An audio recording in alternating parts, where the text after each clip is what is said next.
There is so much to unpack here. Before we get into today's video, I just want to let you guys know that this video is for educational purposes only. Please remember to be kind to everybody everywhere in your everyday life, in your home, in the grocery store, and especially in the comment section down below. Please do not show hate to anybody anywhere. So good morning, good morning, good morning. How is everybody doing today? I hope you all are having an amazing day. I hope you all have had a wonderful week. I hope everybody is feeling good. So in today's video, we are going to be talking about the Gene Hackman situation. And if you do not know who Gene Hackman is, which I'm assuming a lot of y'all probably do, or y'all have seen him in movies before, I'm going to tell you all about him. And this is such a mind-bending type of case. And make sure you stay to the end of this video because I really want to know what y'all think. Before we get into it, I do want to let you guys know if you don't already know. Hi, my name is Christina. I do have a second channel, which is Casually Christina. We just do things way more casually over there. If you guys are not over there, if you're interested in content like what I eat in a day, food stuff, workout stuff, vlogging, my life, my property, all of that type of stuff that is being posted over on my second channel, which is Casually Christina. I also have a Patreon. My Patreon is for 18 and up. And over there, we just talk about more personal stuff. We go live over there once a month. There's a 2-tier for all the true crime stuff that cannot go on to YouTube due to their terms and policies. That goes over on my Patreon under the 2-tier. Just make sure you read the full about section on what each tier offers before you join. I'm also on Facebook, Instagram, Snapchat, and I'm also on Like to Know It. And Like to Know It is where you can find links to a lot of the things that you guys ask about, that I use, that I love. Anything from skincare products, stuff that I cook with, seasoning stuff that I've been cooking with lately, furniture, skincare, basically anything. Jewelry is linked on my Like to Know It, and all of those platforms are linked down in the description box if you would like to come and check me out. So before I tell you about the Gene Hackman situation, I need to let y'all know that everything in this video is alleged. I pull all of my information from very public news sources that is already out there. Go do your own research. Form your own opinions. I'm not a professional. I'm just filtering this through my own words. Mutta aion kertoa teille Gene Hackmanin taustasta. Sitten aiomme päästä hänen tilanteeseensa hänen ensimmäisen vaimonsa kanssa ja sitten hänen viimeisin vaimonsa, mikä spoileri hälytti, oli häntä 30 vuotta nuorempi. Ja kuten voit kuvitella, luultavasti aiheutti pientä jännitystä perheessä aina viime kuussa tapahtuneeseen ja sitä ympäröiviin outoihin asioihin asti. Joten Gene Hackman syntyi 30, tammikuuta 1930 San Bernardinossa, Kaliforniassa, hänen vanhemmilleen Annalle ja Eugenelle. Hänellä on myös veli nimeltä Richard. Genen perhe muutti melko vähän ennen kuin asettui Danvilleen Illinoisiin.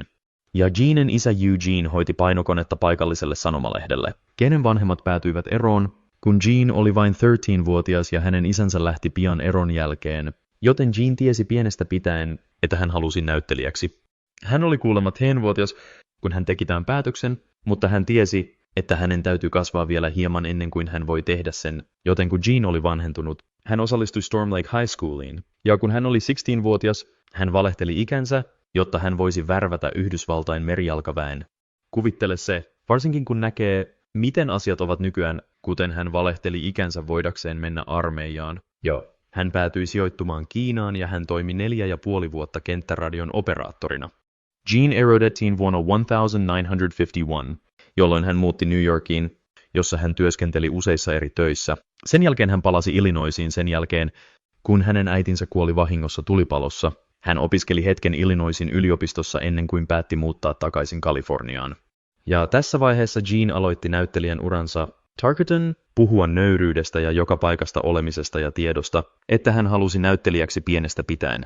He sanovat, että teen ja hän menee armeijaan ja kaikkiin näihin juttuihin ja palaa sinne, missä hänen äitinsä oli hänen kuoltuaan ja sitten lopulta jatkavan näyttelijän uraansa. Oli vuonna 1956, kun Gene liittyi Pasadena Playhouseen, jossa hän päätyi ystävystymään toisen pyrkivän näyttelijän Dustin Hoffmanin kanssa. Heidän katsottiin olevan ulkopuolisia ja heidän äänestettiin vähiten menestyvän. Kuvittele se. Gene sai itse asiassa pienimmän pistemäärän, jonka Pasadena Playhouse oli koskaan antanut kenellekään, ja tämä motivoi Genea vielä enemmän. Hän halusi todistaa kaikkien olevan väärässä. Joten Gene otti useita off-Broadway-näytelmiä, ja sitten vuonna 1963 Gene teki Broadway-debyyttinsä, ja sitten pian sen jälkeen hän oli menestyneessä Any Wednesday Play-elokuvassa, joka avasi Genelle oven aloittaa työskentely todellisissa elokuvissa. By the 70s, Gene was a breakthrough, and he was a successful actor just like he had always dreamed of being. He actually ended up being nominated for an Oscar for his role in I Never Sang for My Father, and he won his first Academy Award for Best Actor for his performance in the crime drama The French Connection. In 1974, Gene appeared in what would become one of his most famous comedic roles as Harold the Blind Man in The Young Frankenstein. Throughout the 1986, Gene alternated between lead and supporting roles, and almost all of them were very successful. I mean, he was the bad guy in some roles, and he was the good guy in some roles. He had a really unique voice, and he was very successful. In 1991, Gene played in the Western Unforgiven, which was directed by Clint Eastwood, and Gene didn't really want to take on this role, but Clint Eastwood convinced him to. The role ended up getting Gene his second Oscar for Best Supporting Actor, and this movie also won Best Picture. Not too bad for the guy that was voted least likely to succeed, right? Gene spent the rest of the 90s and the early 2000s going back and forth between being on Broadway and also acting in movies. Then in 2004, Gene was 64 years old when he gave a rare interview to Larry King. In the interview, he announced that he had no film projects lined up, so he believed that his acting career was over, and then in 2008, Gene confirmed that he had officially retired. In 2009, Gene said the straw that broke the camel's back was actually a stress test that he took in New York, and the doctor basically advised him that his heart was not in any kind of shape for him to continue to be put under stress. So that's when he called it quits and said, "Okay, I'm done." In the meanwhile, Gene did write 3 historical fiction novels and narrated some episodes of documentary series. As for his personal life, in 1956, Gene married a woman named Faye. Together, they went on to have 1 son and 2 daughters, and it is said that Gene was frequently gone from the home because he was on the road filming different movies. Gene and Faye did go on to get a divorce in 1986 after 3 decades together. In December of 1991, Gene married a woman named Betsy Arikara after they had been dating for 7 years. Betsy was a classical pianist who was 30 years younger than Gene. So you can only imagine the looks and the talks from family and friends and people around them. I am just assuming here or guessing that people were thinking that Betsy had certain intentions. She's 30 years younger than him, all of that. Betsy was born on December 15th of 1959 in Honolulu, Hawaii, and she was raised as an only child by her mother who was a businesswoman. Betsy studied social sciences and communications at the University of Southern California from 1981 to 1983. Myöhemmin hän suoritti maisterin tutkinnon vapaissa taiteissa St. John's Collegeessa Santa Feissa, New Mexicossa. Betsy ja Gene tapasivat toisensa 80-luvulla, kun hän vielä työskenteli osa-aikaisesti kuntokeskuksessa LA:ssa. Yhdessä he ostivat kiinteistön vuoristossa Santa Festa, jossa he työskentelivät arkkitehtien kanssa muuttaakseen 1950-luvun korttelirakennuksen kauniiksi kodiksi. Tarkatan, se oli esillä Architectural Digest-lehdessä vuonna 1990. Tarkatan, se oli upea. Ja sitten Gene ja Betsy olivat myös liikekumppaneita paikallisessa aasialaisessa ravintolassa. Tämän vuoden tammikuussa 2025 Gene täytti 95 vuotta. Mikä siunaus päästä 95iin? Häntä ei kuitenkaan ollut oikeastaan nähty julkisuudessa maaliskuun 2024 jälkeen, missä hän näytti voivan hyvin. Tarkatan, hän oli vanhempi. Kaikki näyttää videon täältä. 94-vuotiaana hän näyttää mielestäni hyvältä. Valitettavasti tämän vuoden helmikuussa 2025 levisi uutinen, että sekä Gene että hänen vaimonsa Betsy oli löydetty kuolleena kotoaan kauniissa, sanotaanko vain omituisissa olosuhteissa. Helmikuun 26. Päivänä huoltotyöntekijä, joka oli huolissaan Jenestä ja Betsystä, päätyi kutsumaan turvaa apua, kun Gene ja Betsy eivät vastanneet heidän ovelleen, kun hän oli periaatteessa koputtanut siihen jonkin aikaa. Kun vartijat ilmestyivät, he alkoivat katsoa ympärilleen. He katsoivat ikkunoista sisään nähdäkseen, näkivätkö he mitään, mikä näytti väärältä. Mutta silloin he näkivät Genen ja Betsyn ruumiit. Joten he katsovat sisään, he näkevät Genen ja Betsyn ruumiit. He soittavat hätänumeroon. Olen heidän kiinteistöllään. Täällä ei ole osoitetta. Joten minun täytyy tavata ambulanssi tai kuka tahansa talossa. Tänne. Konossa. Onko tämä potilas? Mulla ei ole aavistustakaan. Etkö tiedä? Okei. Se on hyvä. Onko potilas mies vai nainen? Varmaan naras ja uros. En tiedä. Sir? Lähetä joku tänne nopeasti. Konossa. Ovatko he hereillä? Mulla ei ole aavistustakaan. Hengittävätkö he? Mulla ei ole aavistustakaan. En ole sisällä talossa. Se on suljettu. Se on lukittu. En voi mennä sisään, mutta näen hänen makaavan ikkunalla. Konossa. Kun poliisit saapuivat paikalle, he huomasivat, että Genen ruumis oli keittiön lähellä olevassa mutahuoneessa. Hän oli lähellä keppiään ja näytti kaatuneen. Betsy löydettiin kylpyhuoneesta. Yksi heidän koiristaan, Zina, löydettiin myös kuolleena häkistä läheltä Betsyn ruumista kylpyhuoneen kaapissa. Työtasoilla oli hajallaan kuin pillereitä ja reseptipullo. ja maassa lähellä Betsyä oli tilanlämmitin. Betsyn ja Genen muut kiinteistössä olleet koirat löydettiin kuitenkin elossa. Yksi heistä vartioi Betsyn ruumista, kun poliisi astui kotiin, joten he menevät kotiin. He ovat molemmat kuolleet 2 eri huoneessa, samoin kuin koira on kuollut. But then you've got 2 dogs that are alive. Officers on the scene noted that it appeared that they had been deceased for a while. I mean, one officer even said that it appeared that Betsy's hands and feet were mummified. Here's some body cam footage from an officer that responded that day. I would communicate with her pretty much on a weekly basis. Just a normal person, you know, and all of a sudden to see that both of them, bro. Sorry. Nobody went in? No. Nobody went in? No. EMTs went in? EMTs were the first ones in. They're very brief. Just the medics. Yeah. Just brief. And I told them we were supposed to go in and they were like, okay. Because I was like, you can be in there. We don't know. I've got a way to get a hold of his kids. And so a friend of theirs, I got a hold of him. He's got a hold of the lady that's in charge of the estate, and she's saying that she just talked to Betsy a couple of days ago. So I don't see how, but she wants you to call her. Yeah, we will. We're just trying to, because who they are. I don't have one on me. I just want to keep this limited as much as possible, because once this gets out, you know how this is going to turn out. So we got to figure out what's going on first. My concern is a carbon monoxide issue right now. Kelly. Yeah, she knows. So I want to have them test. Joey, do you want to come up here? Because I'm going to need help with the dogs and you can give them this information. So her family, okay, they know what's happened up here. Her family, he has a couple of kids. Okay, from previous, they didn't have any kids together. Okay, well, we just now found a way to get in contact. Right? Let's just try to limit. Yeah. Oh yeah. Everyone, we were telling the MT guys, look, you guys, please don't tell anybody. So anyone that I'm involving is close because I worked for him for 16 years. Everything was tight. I've worked for him for 28, and the bottom line was don't ever mention our name. Right? Privacy. No. That's understandable. Like I said, we just want to figure out what's going on. Oh, sure. No. I understand, because that's going to be the question, what happened? And we need to figure that out. Obviously, the situation seemed a bit strange. And when the sheriff gave his first press conference, he said this, what's the latest on the investigation into the, you know, we've struggled to release as much information as we have, you know, that the search warrant was executed, just before 10 o'clock p.m. last night. And so they've been working diligently through the night and starting again in the morning to completely process the scene. Can you confirm if they have been deceased for a long period of time? I was told maybe a week or two. You know, all I can say is they have been deceased for quite a while. You know, that's a determination that's better suited for OMI and the experts. But it sounds like they had been deceased for a while, and I don't want to take a guess in reference to how long that was. You guys are ruling out foul play, though. We're not ruling it out. What I did state was there was no obvious sign or indication of, you know, a foul play. There was no immediate sign of foul play. Haven't ruled that out yet. This is an investigation, so we're keeping everything on the table. You know, I think the autopsy is going to us a lot, and any evidence that we collect, but I haven't ruled any of that out yet. Can you talk about the carbon monoxide?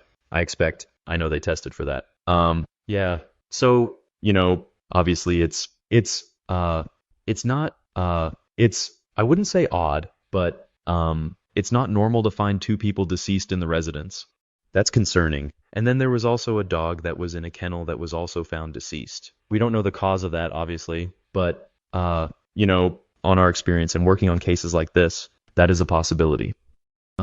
Because of that, we called in the fire department. We called in P&M to go through the house, do some testing to figure out if it was even safe for our officers to go in and process the scene and execute the warrant. They stated that it was safe. You know, I don't have the details of exactly what they located or what they didn't locate. It was determined that it was safe. We had been going in and out of the house. I don't know if that affects, you know, if there was a concentration of any gas, including carbon monoxide. So, you know, that's yet to be determined. So they did not suspect foul play, but the circumstances of their passing were definitely suspicious enough to warrant some sort of investigation. Then on March 7th, the medical examiner released her findings, and she determined that Betsy passed first after suffering from hantavirus, which is, I had never heard of this before, y'all, but it is allegedly a flu-like virus that is transmitted through rodent droppings. She said the gene had passed from a combination of severe heart disease, high blood pressure, and advanced Alzheimer's disease. The cause of death for Ms. Betsy Hackman, age 65 years, is hantavirus pulmonary syndrome. The manner of death is natural autopsy examination and full-body postmortem CT demonstrated no findings of trauma internally or externally with microscopic findings consistent with hantavirus pulmonary syndrome. Laboratory testing was positive for hantavirus at a clinical lab with required confirmation testing positive at Scientific Laboratories Division. Testing for COVID-19 influenza and other common respiratory viruses was negative. Testing for carbon monoxide was negative. There were no other significant natural disease findings. Pills present on scene were thyroid medication, which were being taken as prescribed and is not currently a concern for a contributory cause of death. The cause of death for Mr.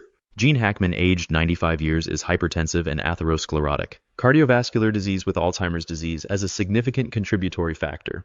Autopsy examination and a full-body postmortem CT examination demonstrated no acute findings of internal or external trauma and showed severe heart disease, including multiple surgical procedures involving the heart, evidence of prior heart attacks, and severe changes of the kidneys due to chronic high blood pressure. Examination of the brain showed advanced Alzheimer's disease as well as blood vessel changes in the brain secondary to chronic high blood pressure. Laboratory testing performed at Scientific Laboratories Division was negative for COVID-19 influenza and other common respiratory viruses. Testing for hantavirus was negative. Testing for carbon monoxide was negative. Additionally, there were no autopsy findings concerning for hantavirus infection. But there were still so many questions, mainly, if they did not pass at the exact same time, who passed first? How were they not found sooner? Why didn't Betsy get help? It just doesn't make sense for them to both be passed away in the same house together, and the dog. It just was very bizarre. A bizarre answer. So the investigators just started to dig into what Gene and Betsy were doing leading up to their passings. In the months leading up to Gene and Betsy's passings, their neighbors say that they noticed that Gene's health had actually been declining, but Betsy still seemed to be in good health. She was only 65 years old at this time. The investigators found out that on February 9th, Betsy picked up Xena, the dog that passed away, from the vet's office after having a procedure done. This might explain why Xena was being kept in a crate while the other two dogs were basically loose or free to roam around. Like maybe she was in the crate recovering from this procedure so she didn't get injured. Then on February 11th, Betsy went to the farmer's market. She also went to the CVS and she went to a pet food store. Then around 5:15 p.m., it is reported that she entered her gated community. Now, it was initially believed that Betsy passed away that day on February 11th, though. However, the investigators later discovered that Betsy had actually called a concierge medical service on the morning of February 12th, though. They assumed that this meant she was not feeling very well and she was trying to get some sort of medical attention. But when the investigators talked to the doctor, he said that Betsy actually called in saying that she was feeling very congested, but that she didn't sound sick. So he's talking to her. She doesn't sound sick. Betsy's saying, "I'm very congested." The doctor said that Betsy asked if she could use her hyperbaric chamber, which is when you get into this pressurized chamber so you can breathe pure oxygen. The doctor said that he told her basically, "No, you need to come in first. Let me check you out and then we'll discuss it," which is what I would hope that the doctor would tell her. And then he scheduled Betsy to come in at 115 that day, but she never showed up. The doctor said that his office tried to call her after she missed her appointment, but they never ended up getting an answer from her. It is said that this hantavirus causes like pulmonary syndrome that makes people feel sick for roughly 3 to 6 days. Then they transition into the pulmonary syndrome phase where they have like fluid in and around their lungs. At that point, people can actually pass away really quick within 24 to 48 hours if they don't get medical treatment. And that is so wild to know. I never even heard of this, and that the droppings, you can catch an infection from it and that quick, like within a week be gone. So the investigators and the medical examiners believe that Betsy actually passed away first, and that she passed away sometime after she spoke to the doctor's office on February 12th. They also believe that Gene passed about 1 week later on February 18th. They got this data actually from his pacemaker that showed that there was cardiac activity on February 17th. But then on February 18th, there was a record of abnormal heart rhythm. This was the last record of heart activity. This would mean that Gene was home with his deceased wife for about a week before he passed away. The medical examiner believes that this can be easily explained by his advanced Alzheimer's disease. And it is believed that because of this, he would likely have been unaware that she or Xena had passed away. Vets concluded that Xena passed from starvation and dehydration due to being locked in the crate. Both Gene and Betsy's passings were ruled to be from natural causes, but the investigation is still open for now. Something that I found that was interesting is, according to Betsy's hairdresser, Gene and Betsy had 2 strange interactions with a man just a couple months before their deaths. In this body cam footage, Betsy's hairdresser talks about how Betsy told him that she was being followed on 2 separate occasions in December by an individual that she had never seen before. Maybe not this last haircut, but the coloring cut in December. She mentioned to me that there was a man that had parked outside of their gate and followed them on 2 separate occasions, I believe is what she told me. One occasion is when they went to White Rock. They went and had lunch there, and the guy followed them parked outside of the gate, followed them from the gate of the residence all the way to White Rock. Are you familiar with the house? The layout, like the way? Only from what the TV. So there's like a guard shack, the main gate, and then there's another gate up on top. Did she specify which gate? She didn't specify which gate, but she also didn't know how long this person had been parked there. The main gate. Main gate or second gate? She didn't really say, but she said, Christopher, I'm surprised that security didn't how he got there because she said, when we left, she says, I noticed that this car had followed us from the residence to White Rock. She said, we went and had lunch. The guy pulled out a folder of photos of her husband and wanted him to sign them. Okay. And I said, we were sitting here and I said, that's so weird because Santa Fe's not a place of paparazzi stuff. But I said to her, this is weird. I said, this is not Santa Fe. I said, did you call or say anything? And she said, I told him that she approached him and said, I told him he needed to have more respect. Yeah. And so she says we left, and then I think it was the same person followed them towards Peckles. Now you may be wondering what is going to happen to Gene's $80 million estate. Well, Gene did have a will that was created back in 1995, and it lists Betsy, his wife, as his sole inheritor to his fortune. Now, Betsy's will states that if her and Gene passed within 90 days of each other, that she would like all of the proceeds of their estate to go to charity. Seems a bit strange given that Gene has children, and when I heard that, I felt like, I don't know. I don't have that type of fortune. If anybody has that type of fortune, I would love to know if that's maybe like a normal thing, that a way you're trying to set it up so somebody doesn't come after you. But it almost seems set up like they knew somebody could come after them someday. I mean, this was set up back in 1995. Again, I'm sure in my opinion, people had issues about the age gap. They always do. But especially back then, 30 years. Obviously she loved him. She was still living with him and taking care of him all the way up until he just passed away at 95, and she was 65. But nobody would have been able to tell that back then. People would have thought probably she just works at this gym and now she marries him and he changes his will to only include her in it. I would have to guess there was some family drama going on there. Now, Gene's son has since hired a trust and an estate attorney, which, I bet he has. I mean, hello. And this attorney has recently petitioned the court to block the sheriff's office from releasing any kind of pictures or videos or any more body cam footage or any audio conversations, any more details with the autopsy reports and the death investigation reports. He argued that when Gene and Betsy were alive, they valued their privacy and that they believed that releasing this information, like they obviously lived very private lives. However, there's other people that have suspicions about that. But I mean, I don't know. I could see it either way. New Mexico's laws already blocks public access to sensitive images, so the judge ruled that photos and videos showing Gene and Betsy's bodies along with audio discussing the will not be released to the public. However, the judge did rule that the final autopsy report, the toxicology report, and the depictions of Xena can be released to the public. Gene and Betsy's family vet has come out and said that the surviving dogs, Bear and Nikita, have definitely been affected emotionally by this incident, but they have been since adopted and they are hopefully living happy lives. I am sad about that, y'all. I can't believe that the dogs, I hope they've been adopted by family. It seems like there could have been some family drama there, but I don't know. Like the 2 dogs, their whole lives were uprooted. It seems like some sort of family member would have taken them if they could. You never know people's situations. Sometimes they can't, but I believe the dogs were adopted out separately. It would have been nice if I don't know. So that is the story. I find it so interesting and intriguing. You know, at the end of the day, it seems like the 2 of them did love each other. They were still together after all this time, and she was taking care of them. And if what the coroners say is true of how it happened, that is so sad. I mean, it's sad regardless. But you think about, well, I mean, him having Alzheimer's, maybe he didn't know.